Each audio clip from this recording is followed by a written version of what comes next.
Hello, welcome to this prologue to Sophonisba by John Marston. Now, before we get to the prologue, as performed by Sarah Golding, there's a little bit of stuff that surrounds it that we have to go through first. You could almost think of what's coming up now as a bit of a film montage before the voiceover that introduces the action of the film. So, before our prologue even says a word, cornets sound a march.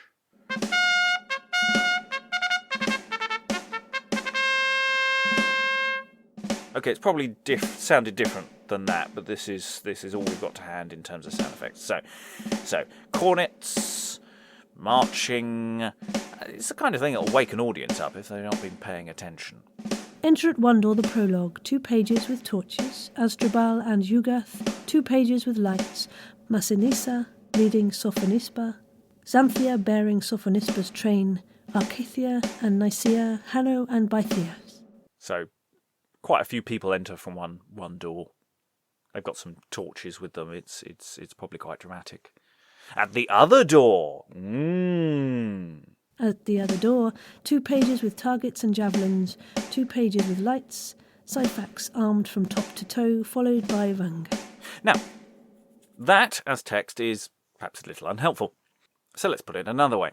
A load of people, noble people, flaming torch-bearing servants, people with fabulous costumes that have a train that have to be held up, armed soldiers, enter and form a tableau.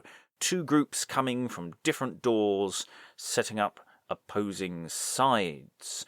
You, as the audience, have no idea what's going on yet, but it looks fab.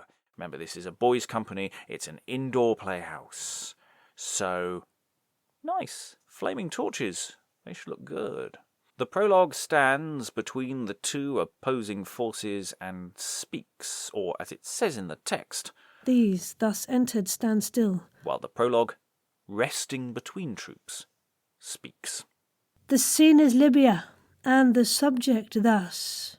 Whilst Carthage stood the only oar of Rome as most imperial seat of Libya, governed by statesmen, each as great as kings, for 17 kings were Carthage Feodars. And as the prologue explains the backstory, they presumably point at the various people when mentioned, or maybe the people when they're mentioned do a little action, or just generally make it clear who they are. Marston has clearly seen plays where there's a prologue who does plot without visual references and found them really hard to follow. Then, in this Carthage, Sophonisba lived. There, look, there she is. Look, it's Sophonisba, there she is. The far-famed daughter of great Asdrubal, for whom, mongst others, potent Syphax sues. Yeah, and Syphax, him over there. And well-graced Massinissa. Massinissa, yeah, there. No, look, there. Both princes of proud sceptres, but the lot of doubtful favour Massinissa graced, at which Syphax grows black.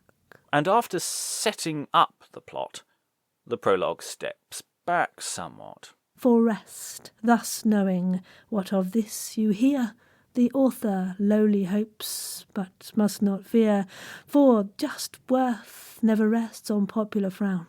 To have done well is fair deeds' only crown. Nexe quaesiveret extra. I don't know if this Latin tag is actually spoken out loud or not. It's there. Nexe quaesiveret extra. But I don't like Latin tags particularly, and in the following, I've gone for not. But it's here, so you know it exists. Anyway, cornets sound a march again, and this is neat stage business by this boy company. The prologue leads Massinissa's troops over the stage, so they sort of do a sweep and circle round and depart. Cornets sound a march. The prologue leads Massinissa's troops over the stage and departs. Syphax troops only stay. Which leaves the other troops, Syphax, staying alone, setting up the first scene. It's a nice way to clear the stage in a dramatic fashion, and it's almost like as they exit, they reveal the scene that remains. It's nice. It's nice. So, keep all that in mind as you listen now to Sarah Golding as the prologue to Sophonisba by John Marston.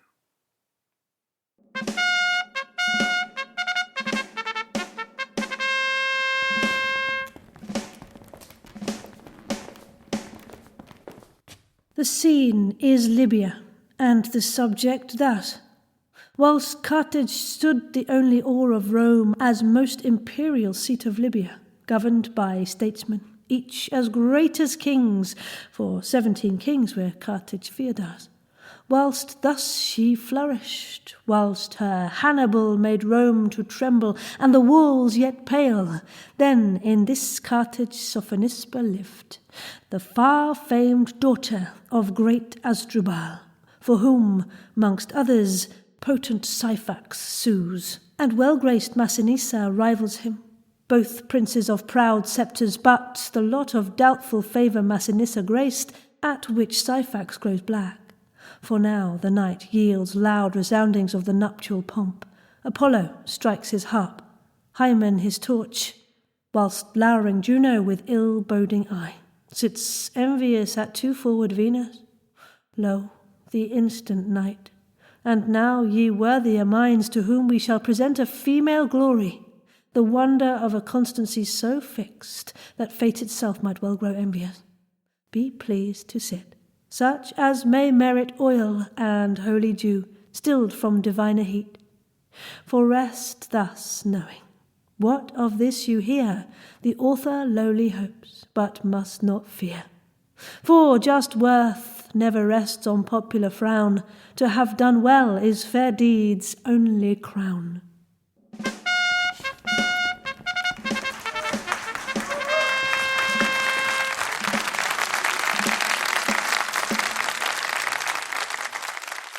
Please insert play here. Yeah, still annoying, isn't it? You chose this podcast and it stops just as it's getting interesting. But all is not lost. You can have the rest of this play if you want it. It can happen. You just need to become a patron and then vote for us to make it for you, which we'd be delighted to do. Go to www.patreon.com/Beyond Shakespeare and vote for us to do it.